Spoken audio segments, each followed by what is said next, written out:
স্বার্থন্বেষী লোভী এক শ্রেণীর নেতৃত্ব দানকারী ইসলামের নাম ব্যবহার করে তাদের কার্যক্রমটা সমস্ত অনিসলাম, শুধু তাই না, মানুষের যে আচরণগুলো আছে সে আচরণগুলো তাদের ভিতরে আমরা দেখি না।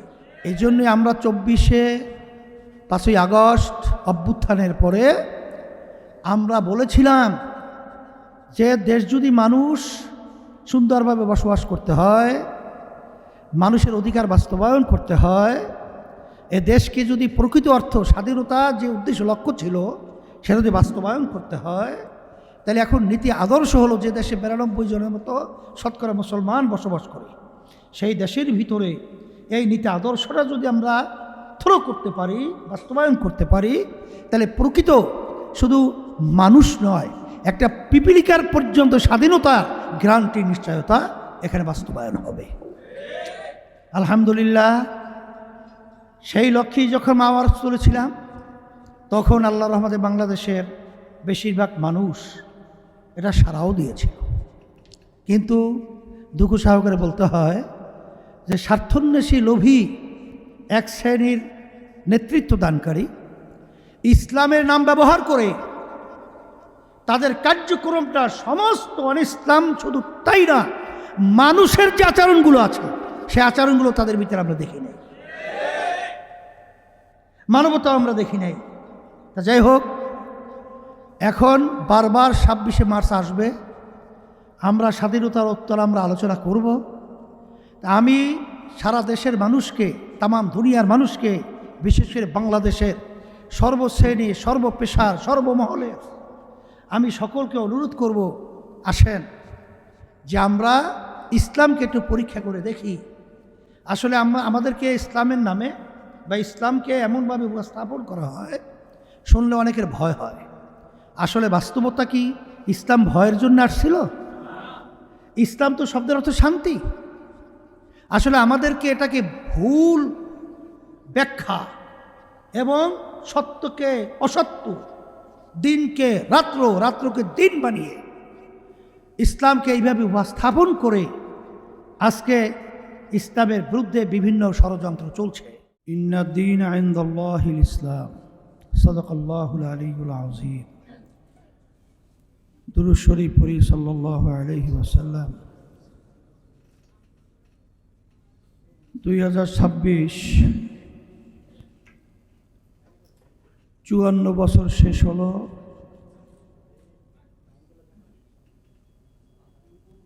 55 বছরে স্বাধীনতা শুরু হলো। এই বাংলাদেশকে স্বাধীন করতে গিয়ে লক্ষ লক্ষ বাংলাদেশের মানুষ জীবন দিয়েছিল, পঙ্গু হয়েছিল। শ্রদ্ধা সহকারে তাদেরকে স্মরণ করছি। আল্লাহ জাযায়ে খায়ের তাদেরকে দান করুক।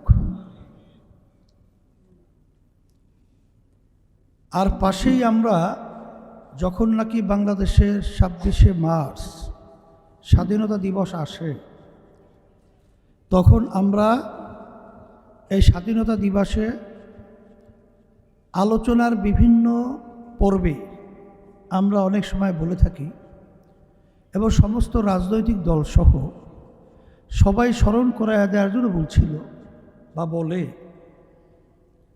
যে এই দেশ স্বাধীন করার মূল লক্ষ্য উদ্দেশ্য কারণ কী ছিল, তখন তারা কিন্তু অকপটে সবাই স্বীকার করে, বাস্তবেও বলে যে মূল লক্ষ্য উদ্দেশ্য 3টা: সাম্য, মানবিক মর্যাদা, ন্যায় বিচার প্রতিষ্ঠা। কিন্তু দুঃখ সহকারে বলতে হয়, স্বাধীনতার পরে যারা দেশ পরিচালনা করেছিল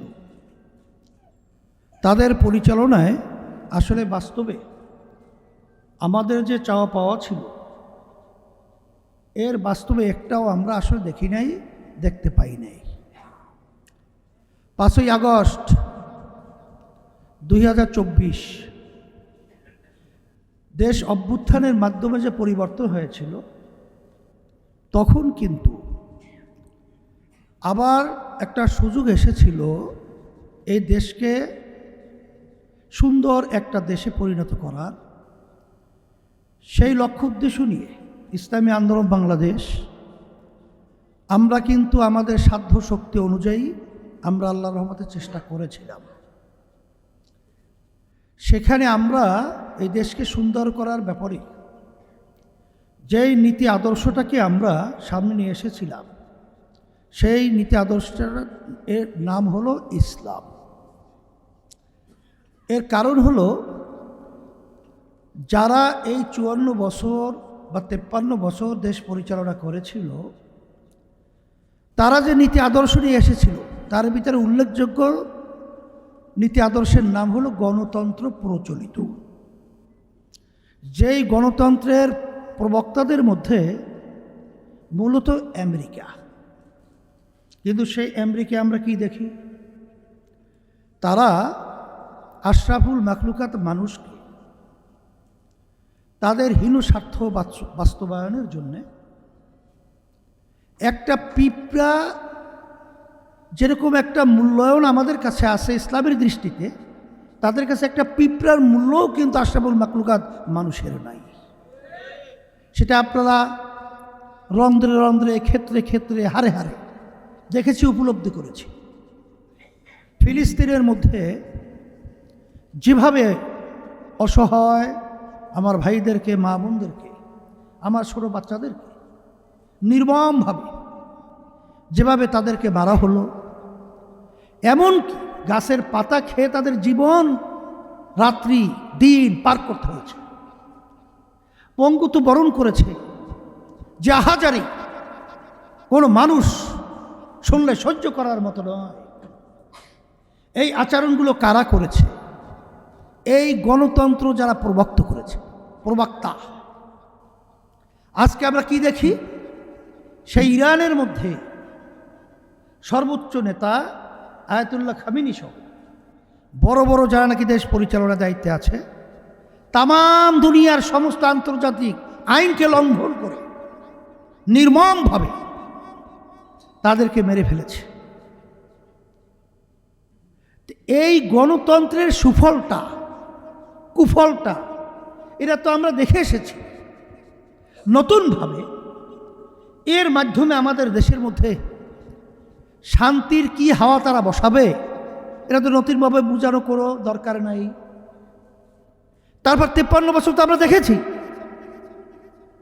আমরা সর্বক্ষেত্রে তো আমরা দেখেছি বৈষম্য, সর্বক্ষেত্রে দেখেছি জুলুম, আমরা সর্বক্ষেত্রে দেখেছি দুর্নীতি, আমরা সর্বক্ষেত্রে দেখেছি আমাদের দেশে বসে আমাদের দেশের টাকাগুলো বিদেশে পাচার করতে।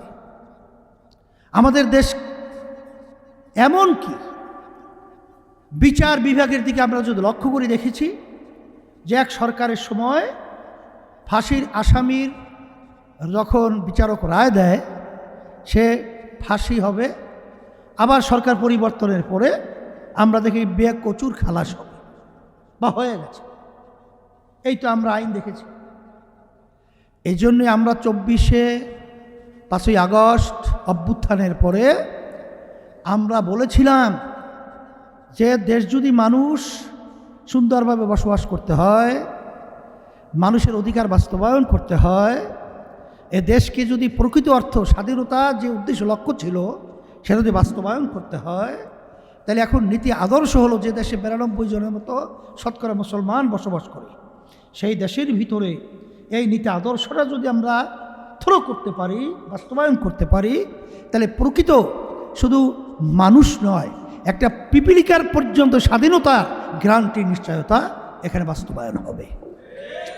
আলহামদুলিল্লাহ, সেই লক্ষ্যেই যখন আওয়াজ তুলেছিলাম তখন আল্লাহর রহমতে বাংলাদেশের বেশিরভাগ মানুষ এটা সাড়াও দিয়েছিল।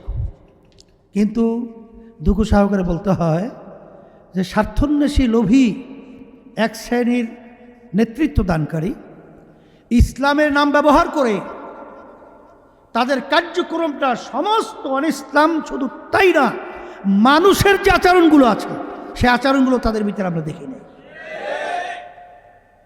মানবতা আমরা দেখি নাই। তা যাই হোক, এখন বারবার 26শে মার্চ আসবে, আমরা স্বাধীনতার উত্তর আমরা আলোচনা করব। আমি সারা দেশের মানুষকে, তামাম দুনিয়ার মানুষকে, বিশেষ করে বাংলাদেশের সর্বশ্রেণী, সর্বপেশার, সর্বমহলের আমি সকলকে অনুরোধ করব, আসেন যে আমরা ইসলামকে একটু পরীক্ষা করে দেখি। আসলে আমাদেরকে ইসলামের নামে বা ইসলামকে এমনভাবে উপস্থাপন করা হয়, শুনলে অনেকের ভয় হয়। আসলে বাস্তবতা কি ইসলাম ভয়ের জন্য আসছিল?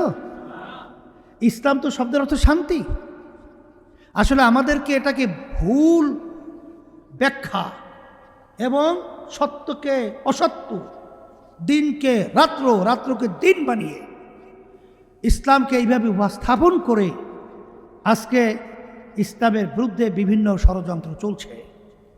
এই জন্য আমি সকলকে আহ্বান জানাবো। আর বর্তমানে প্রধানমন্ত্রী সহ সম্মানিত এবং সকলকে বলবো যে আপনারা যেহেতু এখন দেশ পরিচালনার দায়িত্ব পেয়েছেন, আমরা সবাই, আমি যখন প্রধানমন্ত্রীর সঙ্গে আমার দেখা হয়েছিল, দেখা করার জন্য সে আসছিল, তখন আমরা বলেছি যে যতক্ষণ পর্যন্ত আপনারা এই দেশের কল্যাণ, ইসলামের কল্যাণ, মানবতার কল্যাণে যখন পদক্ষেপ গ্রহণ করবেন, কাজ করবেন, আমাদের সার্বিক সহযোগিতা আপনারা পাবেন। কিন্তু যখন দেশের বিরুদ্ধে, মানবতার বিরুদ্ধে, ইসলামের বিরুদ্ধে কোনো কার্যক্রম আমরা দেখব, তখন কিন্তু আপনাদের বিরুদ্ধে আমরা রাজপথে নামতে বাধ্য হব। তাই সেদিক থেকে আমি বলবো যে আসেন, আজকে আমাদের সম্মানিত সভাপতি ঢাকা উত্তরের মাওলানা ফজলে বারী মাসউদ যে কথা বলেছেন, যে এই যে দুর্ঘটনাগুলো অনেকটাই আমি বলবো আসলে অবহেলা এবং নিয়ন্ত্রিত অনেক অংশে না থাকা। এইটাই কিন্তু আসলে আল্লাহ রাব্বুল আলামিন যে নিয়ম রেখেছেন, ওই হাদিসের ভিতরে আল্লাহ রাসূল সাল্লাল্লাহু আলাইহি ওয়াসাল্লাম বলেছেন যে হায়াত নাই, মানুষ শেষ হবে, কথা সব ঠিক আছে, কিন্তু রশি বাইদে তারপর তো তাকওয়ার উপরে তারপর ভিত্তি করতে হবে। আপনার রশি তো আগে বাঁধতে হবে, তাওয়াক্কুল করতে হবে, আগে গরু ছাগলের রশি বাঁধতে হবে, এরপর তাওয়াক্কুল করতে হবে। তার সর্বক্ষেত্রে যদি সুন্দর পরিবেশ তৈরি করা যায়, তারপরে সুবিধা অসুবিধা ভালো মন্দ সেটা তো এক আদার্স, অন্য একটা জিনিস। কিন্তু আপনার আমার অবহেলার কারণে যদি কোনো, আল্লাহ মাফ করুক, এই দুর্ঘটনাগুলো ঘটে, কতদিন আমরা দেখব? আজকে বাজারের ভিতরে নিয়ন্ত্রণ, আজকে বিভিন্ন ওই যে খাবার যে ভেজাল যে বিষয়গুলো, যেগুলো আমাদের বাংলাদেশের ভবিষ্যৎ প্রজন্ম, এই যে মাদকের যে সয়লাভ, যে ভবিষ্যৎ প্রজন্ম সন্তানগুলো ধ্বংস হয়ে যাচ্ছে, এরা সরকারের একটা গুরুত্বপূর্ণ বিষয়, এটাকে নিয়ন্ত্রণ করা। তারপরে যেখানে দুর্নীতি চলছে, যারা নাকি সুন্দর পরিবেশ তৈরি করবে, এটাকে নিয়ন্ত্রণ করা। তাই সুন্দর পরিবেশের জন্যে বর্তমান সরকারকে আমরা আহ্বান করছি এবং বাংলাদেশের মানুষকে, সাংবাদিক বন্ধুরা সহ সকলকে বলবো, আসেন, আমরা 53-54 বছর দেখেছি, আমরা ইসলাম নামক যে নীতি আদর্শটা রয়েছে, এটার যদি আমরা ফলো করতে পারি, তাহলে দুনিয়াতেও শান্তি পাবো, আখেরাতেও মুক্তি পাবো। আপনাদের সকলকে ধন্যবাদ জানিয়ে আজকে স্বাধীনতা আমাদের অর্থবহ হোক এবং আমাদের দেশ সুন্দর হোক, আমরা সবাই সুন্দরভাবে এদেশে বসবাস করতে পারি, এই দোয়া করি।